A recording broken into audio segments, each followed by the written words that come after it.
Hi. So this is our second lecture on Numpy. In the first lecture, we have discussed some basic functions from this Numpy library and some function from this NDArray class. So today we are going to discuss a few more functions and their applications. So just to recall that actually we are working with this NDArray class of Numpy. So let's get started. Okay, so first we have to call here the NumPy library. So import NumPy as np.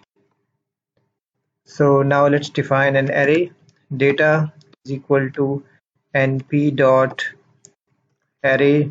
We are going to define a two-dimensional array. So let's define 1 comma 2 comma 5 comma 8. So this is a two-dimensional array. So it has a dimension. You can check its shape. There are two dimensions here, and every dimension has two elements. So if you want to check its shape, so you just have to do data dot shape. So here we are going to discuss, can we reshape an array? For example, if you have an array of certain dimension, certain shape, can you reshape it? For example, can you convert a two-dimensional data into one-dimensional data, or in any other dimension? So that's what we are going to discuss at this point. So there's a function called reshape. We can apply that function on this data to reshape it. So let's do it. So reshape, so np, so that function belongs to this np class. So we have to start with np reshape. So what we are going to reshape here, that has to go here to data. So that function takes this input, and how we want to reshape it. So let's say, so here you have to define its dimension. So for example, if you want to convert this two-dimensional data to one dimension, so for example, so this data or this array has 4 entries. So if you convert this array into a one-dimensional array, then that one-dimensional array is going to have 4 entries. So we are going to insert here 4. So here you go. So we have 1 2 5 8. So you see that this reshape function has flattened this two-dimensional array into one-dimensional array. So you can define here any size, but the size must ensure that it can contain these many entries. For example, you can't have something like this.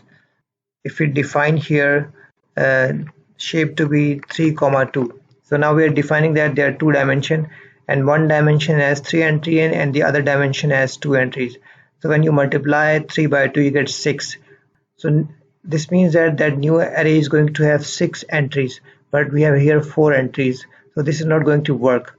So you have to make sure that you are able to utilize all the entries, and you don't need more entries to get your new array. So if you run this, it is going to show up an error that cannot reshape array of size 4 into shape 3 comma 2. So the size of this array is 4 because there are 4 entries. Remember, last time we defined that size of an array is the number of entries in that array. So that's why it's not going to work. So there are two ways to use this reshape function. You can consider this reshape function as an independent function that belongs to NumPy library, or this reshape function is also a method that belongs to this NDArray class. So when we create an object, so we have created this object data. When you write data is equal to np.array, that means data is an object of this NDArray class. So this NDArray class also has a method by the name of reshape. So you can also use that method on this object. So there's a different way to use it. If you are using reshape as a method of this NDArray class, then you have to use the object notation. So data dot reshape, and here you are going to define the size you want to reshape your data into. So for example, here we define the size 4 comma 1. So now we are saying that there are two dimensions, and first dimension has 4 entries and the other dimension has 1 entry. So 4 into 1 is going to be 4 entries. So it is possible to reshape this array into this array. So you see that this is our reshaped array. So the outer bracket has 4 entries. So this is your first dimension, and every inner bracket has 1 entry. So that's why you have these 1 entries. So 4 into 1, you have total 4 entries. So size of this array is same as size of this array, so you can reshape that. Similarly, you can just change it to like 1 1 comma 4. So this means that you have 2 dimension and the first dimension has only 1 entry.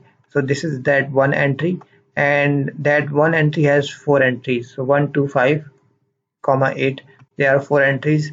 So we can reshape this original data into this form. So whenever you reshape, you have to make sure that the old number of entries in the old array has to be same as the number of entries in the new array. So here we have used this reshape function in two ways. So when you use like this, you're considering that reshape function is a method for this object, and this data is an object of NdArray class. Or when you use reshape function like this, so you're taking reshape as a function that belongs to this NP library. So most of the functions available in Numpy can be used like this. So there is another function that you can use to flatten your array. So reshape is more general, where you can convert a function array of any dimension, any shape to some other shape. But there's another function which simply flattens your array. For example, if you have 2-dimensional or 3-dimensional array, it's going to flatten it, make it an array into 1-dimensional array. So let's discuss that function. Let's define a new array data np.array. So this is going to be, let's say, a 2-dimensional array. So 1 2 and 3 4 and 5 6. Okay, so there is a comma missing here, comma and comma here. So this is our array, and you can see that size, the shape of this array is 3 comma 2. Now let's flatten this array. If you want to make this array 1-dimensional array, you can use the flatten function. So we use data dot flatten. So this is the function that you can use here. So now we are using this flatten as a method for this data, and data is an object of NdArray class. Now if you run this, you will see that your data is now just 1-dimensional data. So 1 2 3 4 5 6. It has straightened or flattened the original data. So flatten function simply reduces dimension of the original array. Similarly, there is a function which you can use that function to add new dimension to your array. For example, if your array is 1 dimension, you can add new dimension to your array. So let's see how it works. So let's define it data to be, so data, we flatten this data and we store that into another variable. Let's call it f data, flatten data. So let's see what is inside this data. So this is 1-dimensional array. So you can add another dimension to this data. So let's add a new dimension and define a data. I would call it data1. So I'm going to store in this variable f data. So in this data, we are going to add one new dimension. So if you look at this, it says that it has only 1 dimension, and that 1 dimension has 4 entries. So now it's up to you whether you want to add dimension in row form or you want to add dimension in column form. So for example, so if you put column here, that means you're considering this as your first dimension and you want to add another dimension here. So for that, we simply say np dot new axis. So new axis or new dimension is going to be a a new dimension that is going to be added here. So originally this data has just one dimension, and that one dimension has 4 entries. Now we are not changing the entries, but we are adding one more dimension. So let's see how this new data looks like. Data 1. So you see that we have got this result. So the column here means you just want your first dimension to have the same uh, number of entries, and you want to add a new dimension in a way that the first dimension should have the same number of entries. You see that this is what Python has done. So for example, so this outer pair of bracket has 4 entries. So your first dimension already has 4 entries. So this was the case here, that your first dimension had 4 entries, and each of the inner dimension has 1 entry. So this is how this np.newAxis works. So you may check the shape of your new data.shape. So the shape is 6, 1, and let's see what is the shape of this original data. F data dot shape. So the shape is 6. So 6 simply means there is only one dimension which has 6 entry. This means there are 2 dimensions. First dimension has 6 entry, and the other dimension has 1 entry. So there is another way to change to add dimension to this data. So let's do this. So we define data 2. So in this case, now we just want to add new dimension. The first dimension is going to be new dimension. That means we are adding rows. So actually the second dimension corresponds to column, and the first dimension corresponds to rows, if you treat this array like matrix.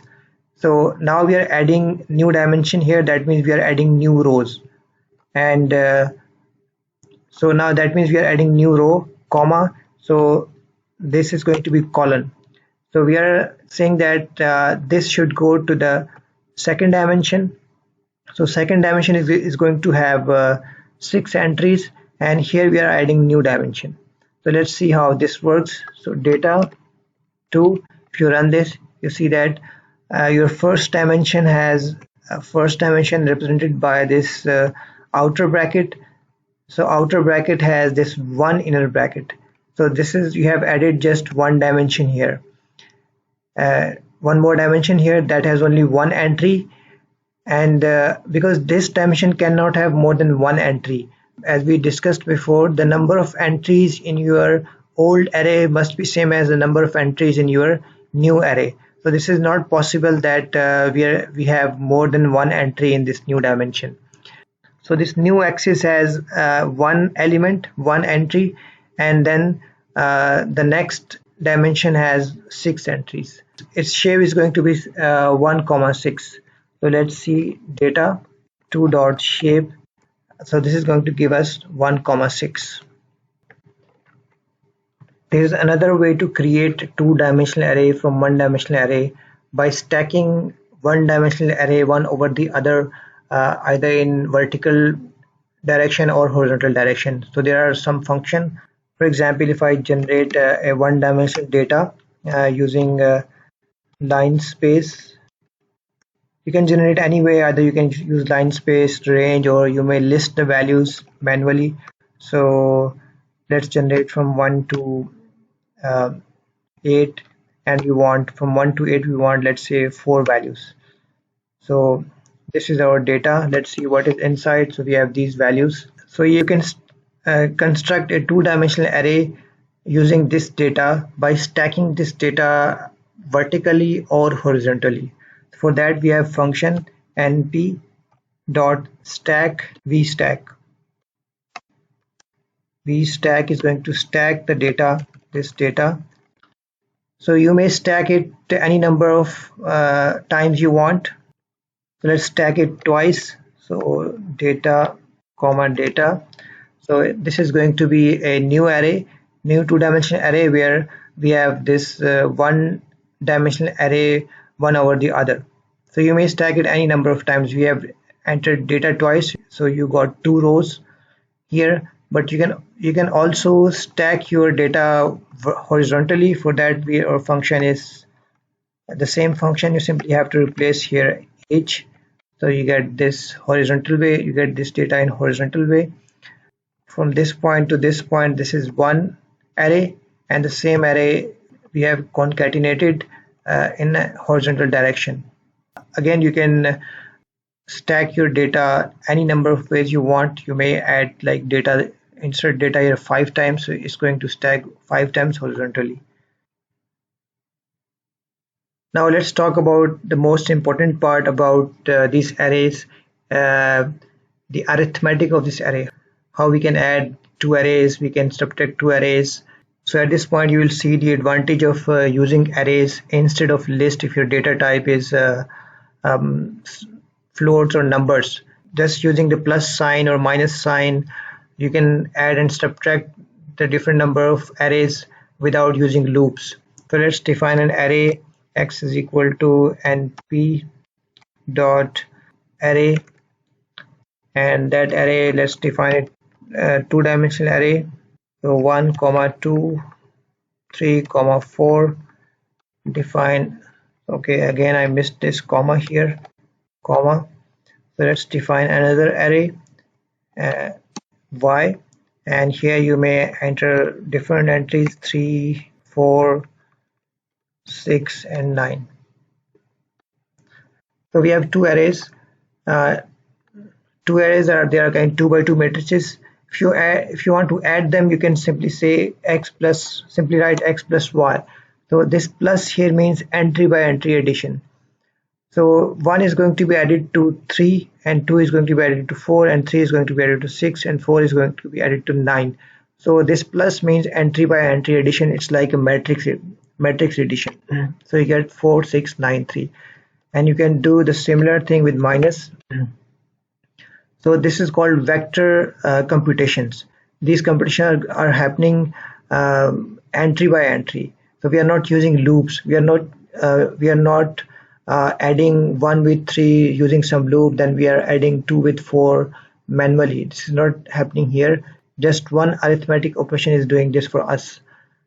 And similarly, when you use static, so array is more general than matrix. Matrix are specialized version of array, and we are going to discuss them separately in this lecture. But when you multiply x static with y, static here means that this multiplication is entry by entry multiplication. That is, 1 is going to be multiplied by 3 and 2 is going to be multiplied by 4. Similarly for 3, 4 and 6, 9. This is not a matrix multiplication. Remember, the matrix multiplication is not entry by entry multiplication. For matrix multiplication, you have to follow some rules. So here, static is not a matrix multiplication. You run this, you will see that we have 3, 18, 8, 6, 36. So 1 into 3 is 3, and 2 into 4 is 8. Similarly, 3 into 6 is 18, and 4 into 9 is 36. And similar thing is true with the divide. When you divide, this divide is simply entry by entry division. So we have divided 1 by 3, that's why you got 0.333. Similarly, you have divided 2 by 4, you get 0.5 here. So these all operations are point-wise operation or entry-wise operations. And same is true for exponent. If you, let's say we have these two arrays. If I say that x, if I write x double static y. So remember, double static is used for y. So we are considering y as power of x. That means every corresponding entry of y is going to be power of the corresponding entry of x. So here this 3 is going to be power of 1. So we are calculating 1 to the power 3 and 2 to the power 4, 3 to the power 6 and 4 to the power 9. So this is entry by entry exponent calculation. So we get this result. You can use all arithmetic operation or arithmetic operator, but the meaning here is going to be entry by entry. So everything is going to be pointwise. Pointwise means entry by entry. For example, if you use this equal to sign operator, so I define a new variable z and as I assign x to z. So now z is so x, we are assigning x to z. So now z is going to take the data type of x and all the entries of x. So let's see what is in Z now. So you see that Z is same as X. So this notion of array is extremely useful. You will see that you will be able to calculate the function values uh, on an array in just one step. For example, if an array consists of 100 values and you want to calculate certain function value on those points, you can do that just in one line. So you can create arrays of all trigonometric functions and some other useful functions. So let's see how we can do that. So if I define, so let's see how we can use trigonometric functions on arrays. So for example, X is this array. If you want to calculate sine of every entry of this array, you can use this function np.sine. So this sine is the same sine trigonometric function, but this time this is from the class, this is from NP library. So this sine is now going to work for arrays. Otherwise, if you simply use sine from math module, that sine function is not going to work for list of values or for arrays. So you can simply use it here for X. So now this sine is going to be evaluated at every entry of this array. Let's see. So if you run this, you see that sine has been calculated at every entry of this array X. And this kind of operation you can use for all trigonometric functions: sine, cosine, hyperbolic sine, logarithm function, exponential function. Let's try this for exponential function. So you may use here xp. So if you use exponential function, you see that so this is e to the power 1, e to the power 2, where e is 2.71 something. So e to the power 1 is going to be the same number, e 2.7182, etc. So let's define a new array. For example, we define x is equal to np dot line space, and in line space we want to go from 1 to 5 with a difference of 1. So this is simply 1 to we want to go 1 to 5 with, let's say, 5 values. So this array is simply going to be values from 1 to 5. Okay, now let's calculate. There's a function sqrt square root. You can use that with np. Np sqrt is going to calculate square root of every entry of this array. Similarly, you can use inverse trigonometric function. For inverse, we simply use arc. So arc, let's say cos. Arc cos means cos inverse function, and you can calculate that on every entry of this array. So this is not going to work for this array because for inverse function the entries have to be between -1 and 1. So you have to define a new array. Maybe we can use let's say range here, range, and let's start from -1, 1, and you can give a difference of 0.1. So sorry, this is not range, it's a range from A. So now X has these values starting from -1 with this difference 0.1. So two consecutive values are going to have 0.1 difference. Now you can use this function, this X, and calculate the inverse function on this X.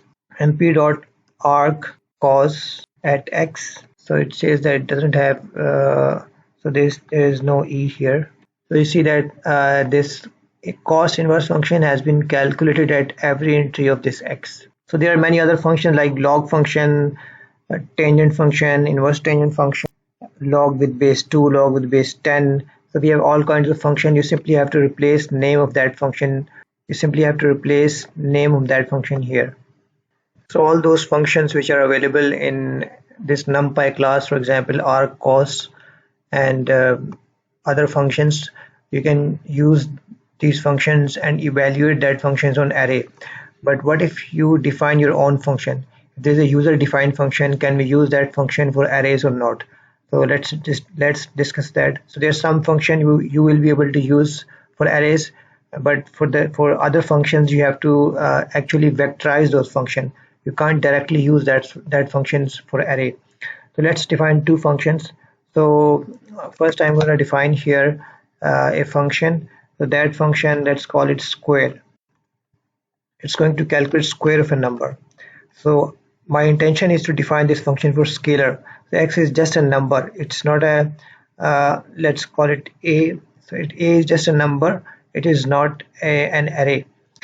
So I'm going to return from this function just a square. So this function is going to work perfectly for any scalar number. For example, square of 2 is so square. So I missed a here. So let's use this spelling as QRE of 2. So you get 4. So that was the definition of this function. But if I use this function for an array, let's say this is okay. Let's define another array, or maybe we have already defined y. So y is this array. Let's try to use this function square for y. So SQURE for y. So if it works, we should get square of every entry. So you see that it worked for this array. 3 to the square, 3 to the power 2 is 9, and then 4 square is 16. Because a to the square works for array. You may try it here. For example, this is your y. You can say y to the power 2. You'll get the same thing.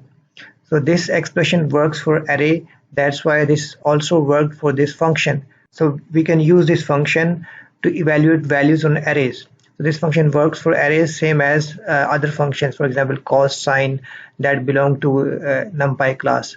But this is not going to be the case for all user-defined function. So the point is the function that you define are going to work for arrays as long as expression written under this function body makes sense for arrays.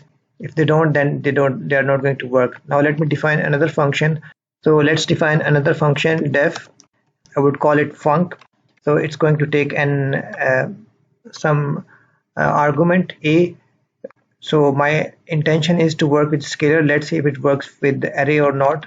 Now I'm saying that if a is greater than 0, then return a plus 1, else return just a. Now let's see if this function works for arrays. So this function is going to work for array as long as this makes sense. If this doesn't make sense, then this function is not going to work for array. So if I define an array, let's say if I define a is equal to numpy dot array, and here I define, let's say, two-dimensional array. I'm working with two-dimensional arrays, but you can have any dimensional array. Things are going to be the same. So let's define -1 and -2. Or here we define 2, 3. Okay, again I missed this comma here. So this is my a. I'm going to use this function for this a. So when I'm using this function for this array, I want to calculate this function on every entry of this array separately. For example, if I use -1, then -1 goes here, then -1 is greater than 0. No, this is not true. -1 is less than 0, so this is going to come here, and the function is going to return -1. So answer has to be -1. For this entry, the answer has to be -1. Similarly, for this entry, answer has to be -2. But for 2, if a is 2 here, then a is greater than 0, the answer is going to be a plus 1. For 2, the answer has to be 3, and similarly for 3, the answer has to be 4. Let's see if this is going to work for this function, because a greater than 0 does not make sense in this case, because a greater than 0 depends on these values. So for example, a greater than 0 is true for these two values, but a greater than 0 is false for these two values.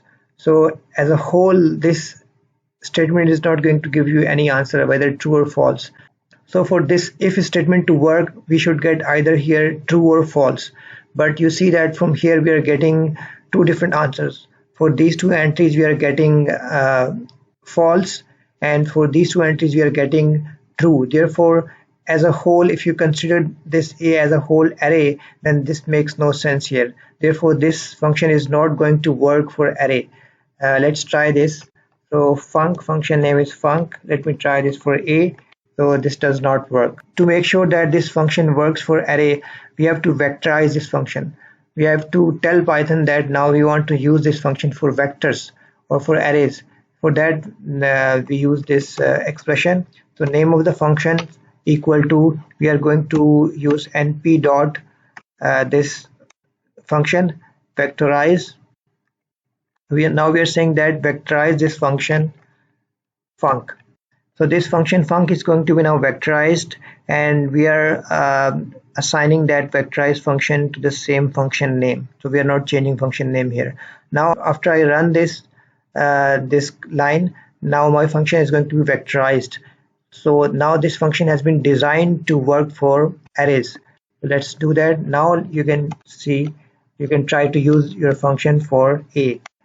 So see that it works. So for -1 and -2, since they are less than 0, you get A, you get the same answer as the input. So that's why here we have -1 and -2, but for 2 and 3 they are positive. So the answer has to be A plus 1. For 2 you get answer 3, and for 3 you get answer 4. So you see that we have this answer here. So now this function works for vectors or for arrays. So let me just repeat. If you have a function and in function body you have something that makes sense for array, that function is going to work for arrays. But if you have some function which has some expression which make no sense for array, then that function is not going to work for array. You have to use this line to vectorize your function to make sure that your function works for arrays.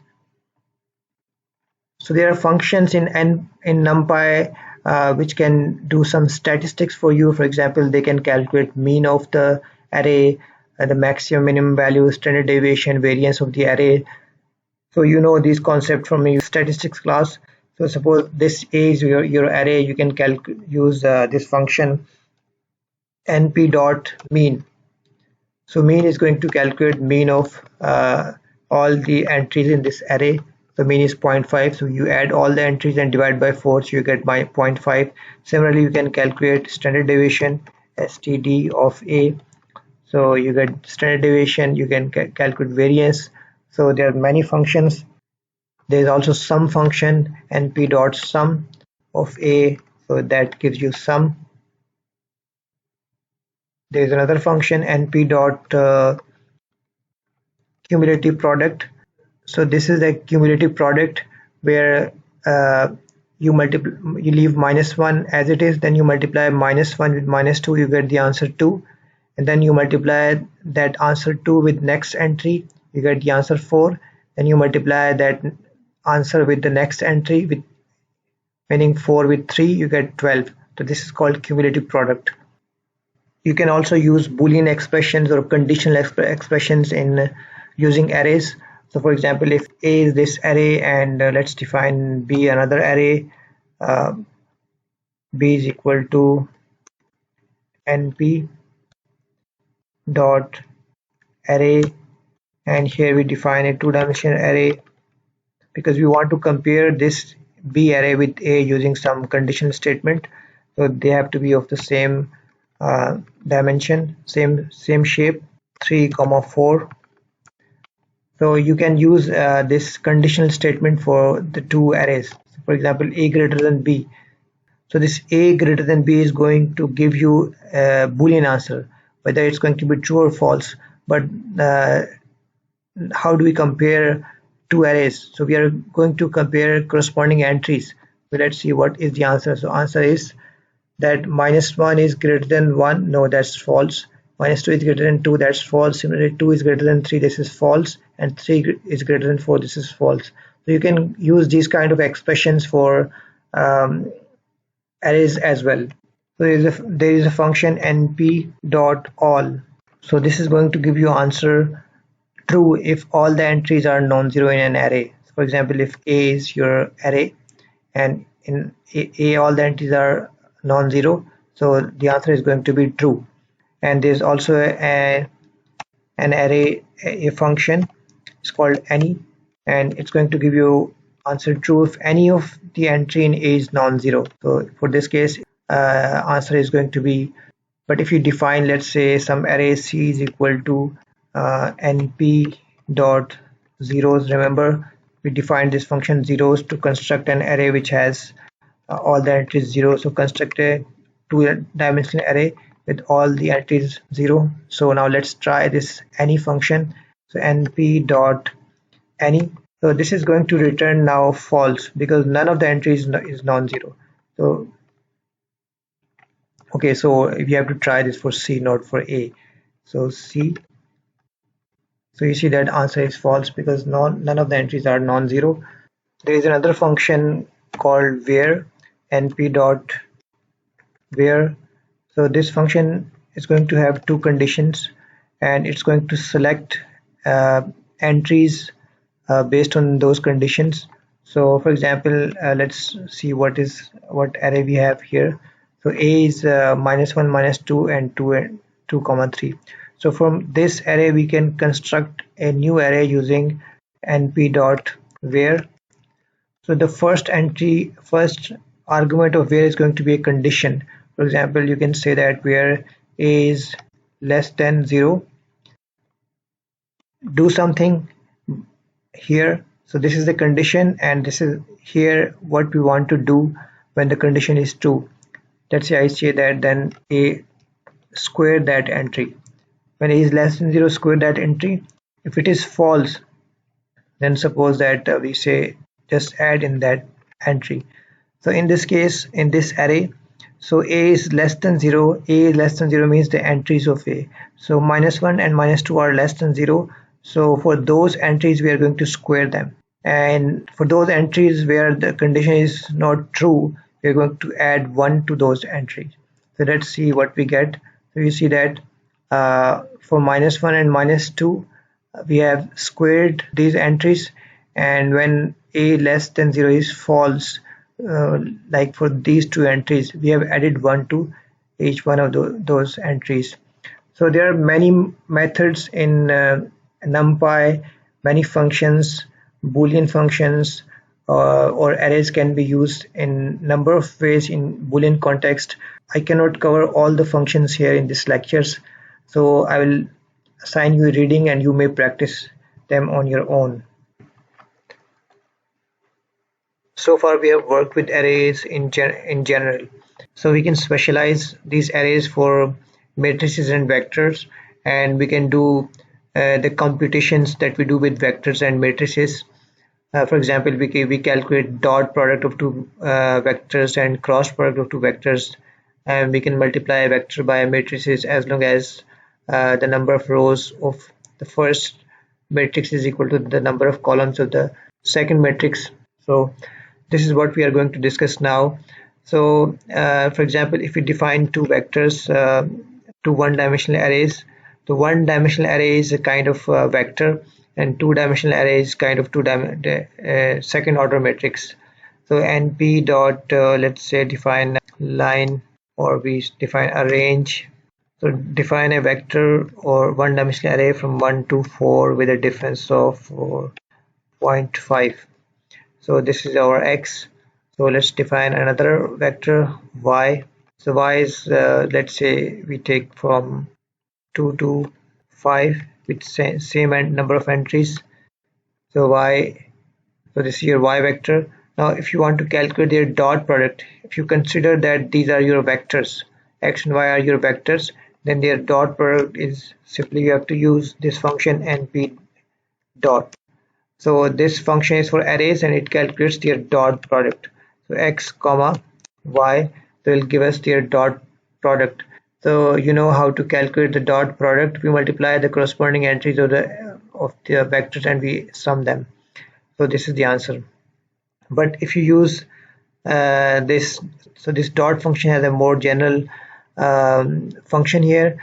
So if you have one-dimensional arrays, if let's say x is one-dimensional array and y is also one-dimensional array, then their dot is simply the simple dot you calculate for vectors. But if they have different dimensions, then their dot is going to be product. It's going to be matrix multiplication. For example, if you have x, if I define x to be, let's say, define a and b dot array. So I'm defining this a to be a two-dimensional array or a matrix. So 1 comma 2 comma 3 comma 4, and now let's define b, another array. So I'm going to define it column wise. Let's define 1 and 2. It's a two-dimensional array. It has shape 2 comma 1. So this is your b. Now if you use this dot for a comma b, then this dot is going to be simply matrix multiplication. So we are multiplying this matrix with this matrix, and we know that there is a condition that we have to satisfy before we can multiply one matrix with the other matrix, and in this case this satisfies. So let's calculate this product. So np dot ab is going to calculate this product for you, a into b, that you usually do in linear algebra. So the answer is 511. So dot, in the context of two-dimensional arrays, it is going to be the matrix multiplication, but in the context of one-dimensional arrays, it's going to be the dot product between two vectors. So as we discussed before, in the context of arrays, a steric b is not a matrix multiplication. It's a entry by entry multiplication, and for that the shape of a must be equal to the shape of b. So this is different from matrix multiplication.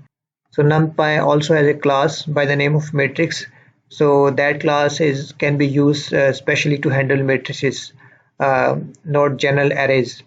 If you define an object of that matrix class, then for that matrix class, the steric is going to be matrix product. So let's define, let's use that matrix class. So you can use that matrix class the same way you have used this NT-array class.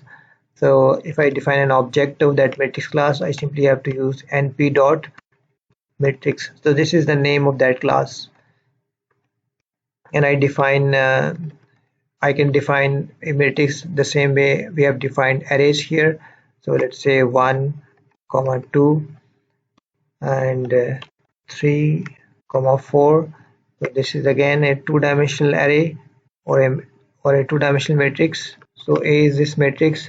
Now this matrix class also has attributes like we had with arrays.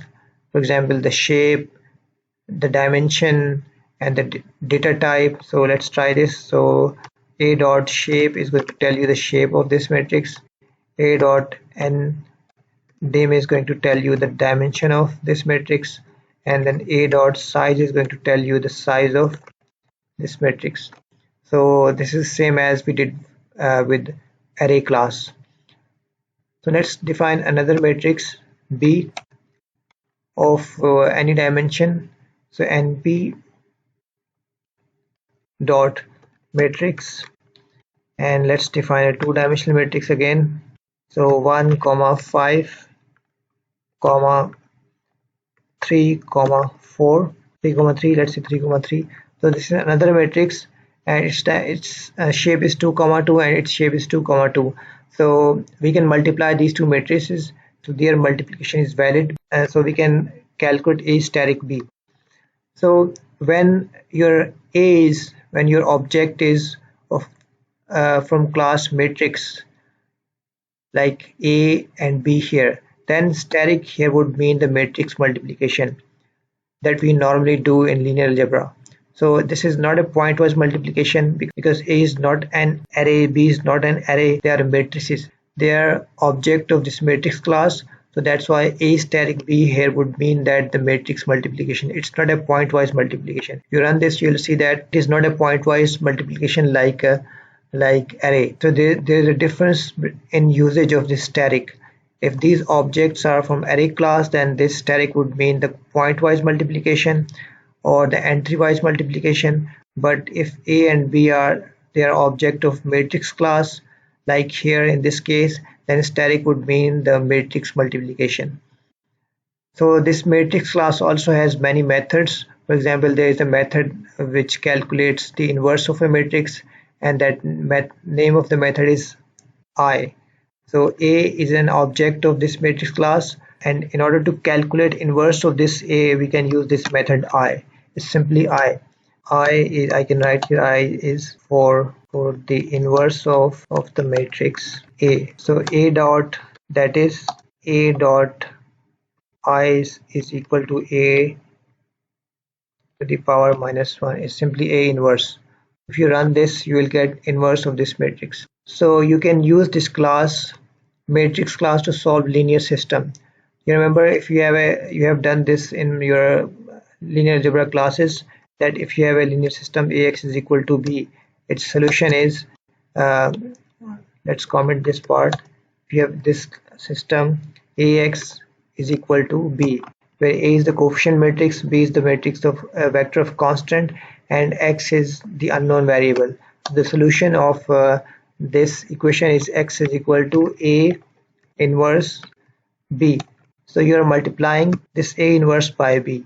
So you can use this matrix class to calculate the inverse of a matrix and multiply that inverse with the vector of constants that will give you X. So this is how you can use this class to solve linear systems. I will end at this point. We have covered some of the main concepts from Numpy library. So in the next lecture, we are going to solve some problems and discuss some other useful Python libraries. Thank you.